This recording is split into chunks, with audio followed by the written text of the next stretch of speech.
Good morning. This is the crypto day morning. Today's date comes in that of Wednesday, the 30th of January, 2019. All bets, trades, and of the like, well, that's within each's own risk and their own reward. Let's first start off within silver and gold. And I want to talk Fibonacci amongst such. However, before doing such, on the daily term for that of silver, some resistance was established very nicely between that of higher end 1586 or so and the lower end at around 1572.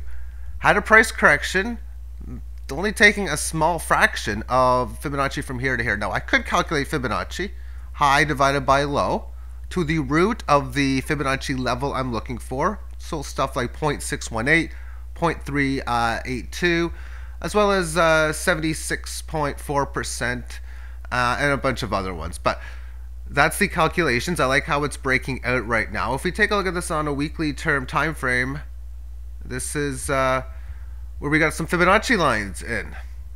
One at around 1613, give or take a few pennies.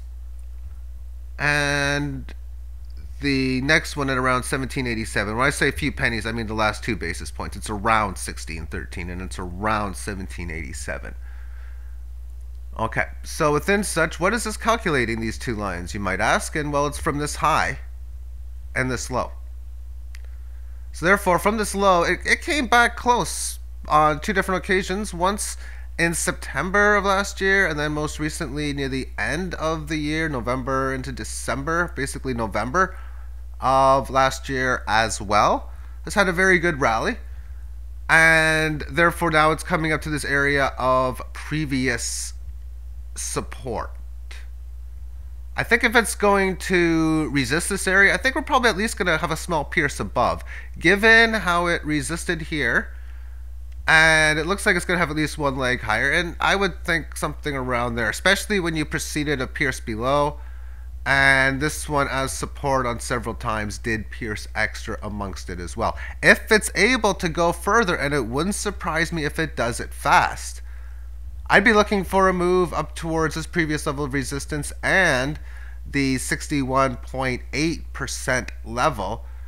And for such, within the move from the 2016 lows and then this high, everything below here is in the bearish format, which is how it has been since the breakdown last July and still is now. Getting above in here is a neutrality within the market, and within here is bullishness. But more importantly, if you're able to sustain rallies above this level, find support at key points, and then have bullish moves going higher, then you can start talking about breaking this resistance and then talking about more longer term levels that are applicable. And in this case, the more longer term levels I'm going to be using from point A to point B, or the $50 highs and the lows near like 13 and change. A 38.2% Fibonacci level comes in at 2239. So anything below this remains bearish. So it's got a long ways to go just to enter neutrality mode, something it hasn't done yet during this decline. It has been bearish the entire time since this breakdown. And then getting above in here, 33, just like I was mentioning on the short term, if you can start to see a move in here, then you start to talk about breaking this resistance, which in this case is a match of the previous highs from 1980. Let's take a look now at Fibonacci from this high to this low. I'm not going to put the lines in, but I can use the calculator to come up with the levels. It's a $4 low, it's a $50 high. So therefore, I'm going to take 50 and divide it by 4, or 5,000 divided by 400, pretty much the same thing, which gives you the number of 12.5. And from there, I take 12.5 to the exponent of 0.382 or 0.618. Those are the ones that I'm looking at, 10.5 and 19. So therefore, anything between these two numbers on the very long term is neutrality, which is what it's been doing. It has stayed above this 10 number, and it has been below this 19 or so point. As we can see, it broke down from here.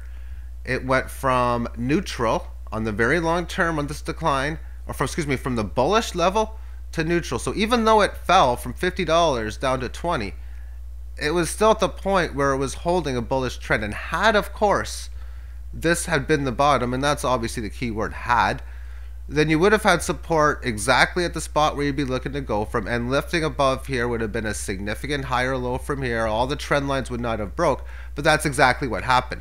If you put a line connecting this, this, and this in here, you can see how all those trend lines broke, putting this into that of the neutral market. So therefore, getting above, we can see here at 22.39 as that level. We have the 1905. Really getting above here is where things are going to probably spark a lot of interest, and we can see when these things go, like this rally from 2008 to 2011 was very fantastic. So was this rally from 2002 up to 2008 as well. When they go, they can have amazing up moves, and that wouldn't be a surprise when we're ready to go again that that's the case. And notwithstanding, of course, the rallies from the 1970s, they really had amazing up moves very fast as well. And I think those ones, the bar that is, as it's set the bar for its greatest moves upside back in 1979 up to, that I think that bar can be taken out. And that's, of course, why I'm holding the precious metals, mainly silver, but I have a bit of gold too. And let's take a look at that market on the daily term. And I got three lines you can see in here right now, which are going to be explained in a little bit. 1321, 1240, and 1162, 1163 area. Within this, we had this amazing resistance established at about 1295, a little under 1300 in the 1290s, high 1290s. And after this little bit of a correctionary move, getting above it on January 25th and continuing its move higher. Therefore, short term, this level, which was resistance at 1296, is now a level of support. And before we go more long term, I want to shorten this out, as this is that spot I've talked about that I'm never a big fan of. And let me just put a temporary line in here. That's when you have this level of resistance. It was a band again, 1295 up to 1298.69. So therefore, when you were back to this point in here, this is, oh, what are you going to do here? Are we going to have resistance? And if it is, how much are we going to have? We could easily come down here, or up here is a higher low. It can just go sideways for a little bit, and it can just have a nice explosion to the upside. And if you're looking as a trading point of view, thus try to sell at key spots of resistance and buy at key spots of support, then you need to have price corrections through price, or corrections through price, not time. Because if you were to sell here and just go sideways, well, you're not buying back, and if it doesn't go down, you're not going up. So selling in here, obviously, we can see was not the right play. But if you're looking at the buy low, sell high strategy, if you sell here, you put your buy order maybe somewhere down here, and then you put a sell order in for a decent leg higher, and so far it's had a pretty good one to start things off. Okay, so let's now go back to the daily chart, which we were on. Take a look at these numbers. What do they mean? How do they work? Well, within this, first of all, we have, let me just scroll this back. Yes. So we're looking here at the 2016 or 2015 lows at a little over 1,000 or 1,500, and this high at about 1368. Anything in between this made this market neutral. So it never did go into a bearish status. It didn't hold and stay below this line back at the end of 2016. So it attempted to go bearish over this retracement, but never quite was able to. And now is back into this bullish mode. A lot of these resistance tests, which means it looks very likely that within given time, and not the largest of price corrections, which means I'd be looking for support or price not to go below 1240 right now in any corrections. And even for that matter, I would be surprised if it even goes there. But it, to me, looks as if it does seem ready and poised to have a decent sized move breaking this resistance. And I wouldn't be surprised if it has a fast move up to about 15.25. Fibonacci from this high at 1920 and the low about 1,050 has the key numbers in at 1321, which is where it's at now, and again at 1535. So this move has remained in a bearish situation from point high to point low for quite some time. And it is at the stage now making these higher lows. It looks as if it's ready to go, and a lot of times I'm expecting like 1 or 2 decent sized candles that should probably make it to and pierce above this as its next key level of resistance. And if we look at this going back to these lows of around $250, $252 is what I remember logging in from my calculation. So let's just take a look at the Fibonacci from 252 and then the 1920 highs. And it has to go below $547 on the long term to go into bearish territory, not even close. It needs to remain above 844 to be bullish. It has done that.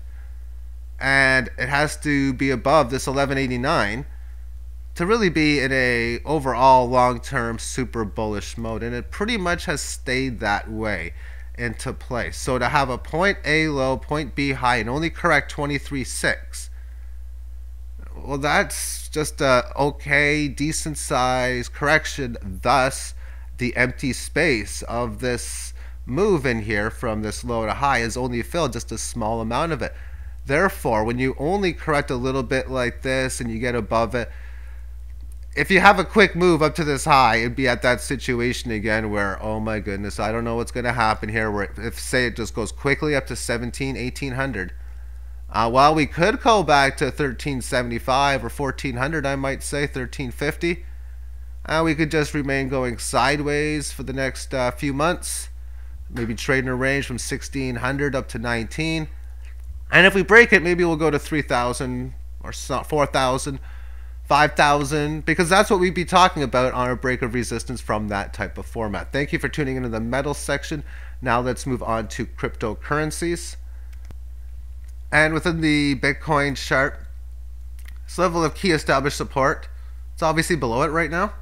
And if anything, you could almost make the key support roughly around here. But it did lower it down towards this. The 18 average has been declining for quite some time now, or several days. And we've had a little bit of a rally today, but I mean, it's got a long ways still to go. Therefore, the working towards here is breaking down to a support test at least of 3120. But the bulls are not losing the fight right now is one way of looking at it. However, the 4-hour time frame is where I find things interesting, because I'm looking at the past of every single time in which it has gotten above the 18 average of highs, which has been the case right now. The last time was here. It had small attempts along the way here. And, of course, it was unable to break its established high too much. And, well, this failed move, fast move in here. If we look back at the previous times before that, we had this move in here, which obviously failed. Small attempt, small attempt.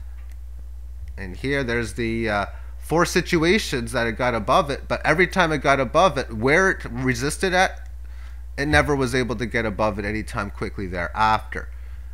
Now, there really wasn't any failed moves from these 3. It actually came in here after this one took place.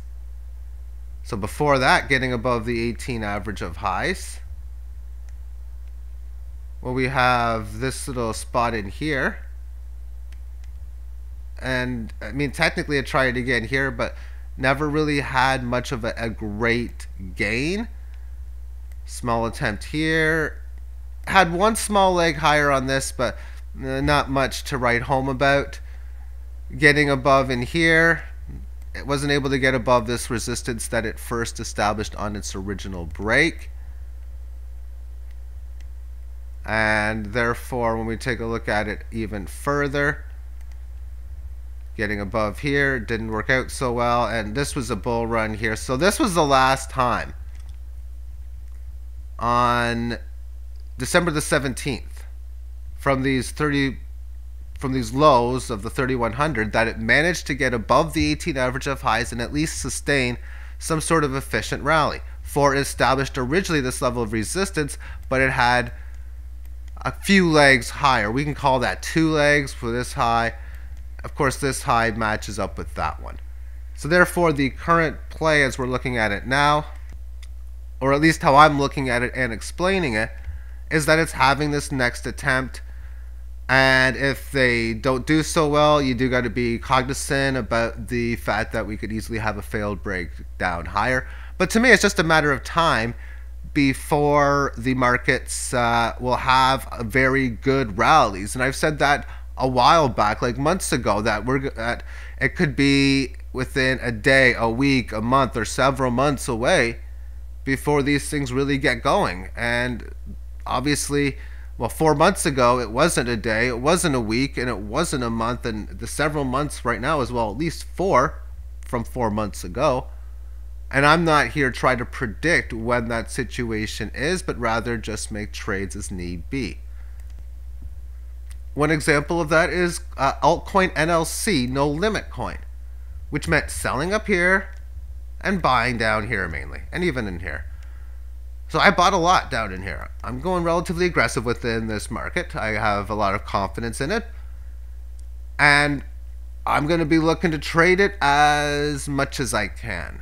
Thus several trades a week and play short-term, mid-term, long-term. Basically, as I was trading my early days with a couple of coins, mostly that of Bella and PivX, I'm using a lot of the similar trade strategies, thus looking for 7% moves, 10%, 40% plus, whatever's available.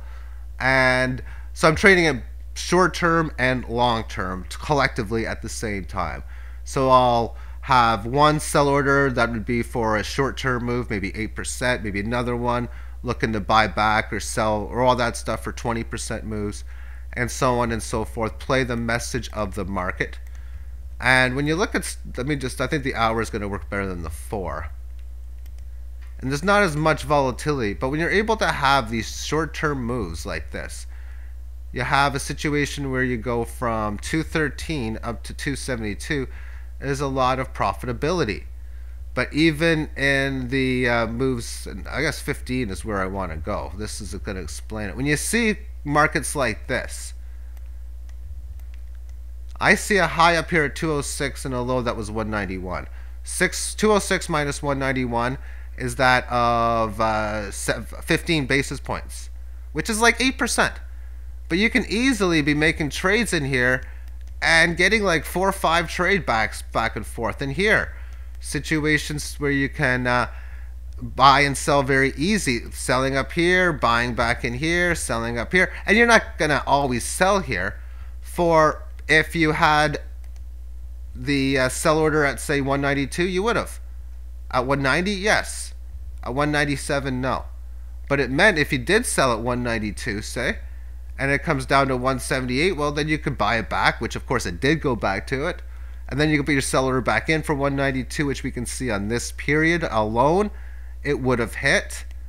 And now you can put your buy order back into wherever lower and just keep playing the game that way. And that's what I'm doing. So this is one of the measures, doing it short term. And of course, long term, you're always looking at these situations where you're like, okay, buying at 186, I don't want to sell that till like 300 or something like that.